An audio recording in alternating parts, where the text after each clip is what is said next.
롤란드 헤이즈라고 하는 흑인 가수가 독일 베를린에서 독창회를 하게 되었습니다.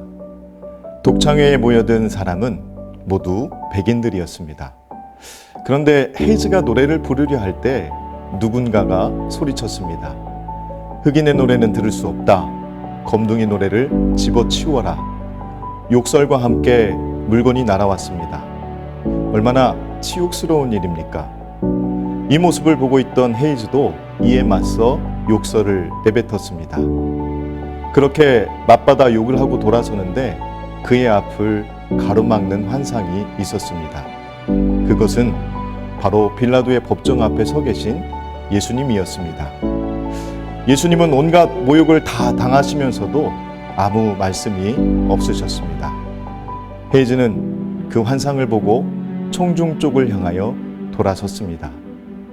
고개를 숙이고 묵상에 잠겼습니다. 그리고 하나님 앞에 기도합니다. 그런 그의 눈에서는 눈물이 흐르고 있었습니다. 소란스럽던 청중도 그 모습을 보고 태도가 바뀌었습니다. 모두들 조용히 입을 다물었습니다. 그렇게 10분쯤 시간이 흘렀을까 헤이즈는 목소리를 가다듬어 노래를 부르기 시작했습니다. 사람들은 깊은 감동을 받았습니다. 청중을 뜨겁게 사로잡은 훌륭한 독창회가 되었습니다. 노래가 끝났을 때 우레와 같은 박수가 터져 나온 것은 말할 것도 없습니다. 헤이즈가 가졌던 10분 동안의 묵상은 말할 수 없이 고통스럽고 아픈 시간이었습니다. 헤이즈는 10분의 묵상을 통해 하나님을 깊이 경험하게 되었습니다. 그리고 그 하나님의 사랑을 보게 되었고 그 사랑에 이끌려 자신을 향해 온갖 모욕을 던지고 있는 청중을 향해 자신에게 맡겨진 일을 아름답게 마무리할 수 있는 힘을 얻게 되었습니다. 헤이즈가 그 힘을 얻게 되었을 때 하나님께로 돌이켰을 때입니다. 살아가며 불합리한 경우를 만나게 되기도 합니다. 그럴 때마다 분내고 마치 그 불합리함을 자신이 바꿀 수 있겠다라는 자신감으로 저항하다 보면 분명히 상처받는 사람들이 생겨납니다. 예수님의 죽으심은 그 어떤 경우보다도 도저히 이해할 수도 감당할 수도 없는 불합리함이었습니다. 아마도 거기에 모여있던 사람들이 모두 다 그 사실을 알고 있었을 것입니다. 그럼에도 그들은 지금 당장 눈앞에 보이는 현실들과 타협하고 맙니다. 그러나 예수님은 그 엄청난 순간에도 아무런 저항을 하지 않으셨습니다. 예수님 자신이 이루어야 할 그것에만 집중하셨습니다.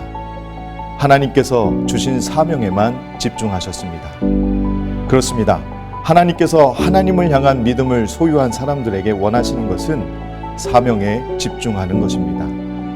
하나님께서 우리에게 사명을 맡기시고 그 일을 이루어가는 과정 속에서 매 순간 함께 호흡하십니다. 그럼에도 우리가 하나님 앞에 집중하지 못하는 이유가 무엇일까요? 염려 때문입니다. 염려는 하나님과 멀어지게 하고 불신하게 만듭니다. 하나님을 믿는다 고백하지만 여전히 세상의 염려와 마음 한구석에 불신을 갖고 있기 때문에 하나님의 함께하심도 불신이 되고 하나님께서 맡겨주신 일이라는 사실에도 불신이 쌓이게 되므로 사명을 감당함에 있어 집중할 수 없게 되는 것입니다. 우리의 삶에서 하나님 앞에 가까이 나아가 그분께 영광을 돌리는 일보다 하나님을 멀리하고 분리된 삶을 살아갈 이유를 찾는 것이 어쩌면 더 쉽습니다. 우리는 은혜를 잊은 사람에게 나타나는 가장 확실한 신앙의 모습이 바로 이 모습이라고 알 수가 있습니다.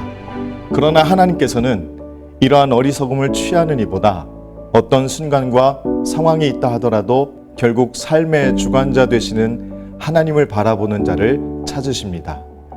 헤이즈가 깊이 묵상했던 10분, 그 10분 동안 하나님께 온전히 집중함으로 하나님께서 주신 사명이 무엇인지를 다시 한번 깨닫고 하나님을 신뢰하며 사명을 이루어 가시길 예수님의 이름으로 간절히 축복합니다.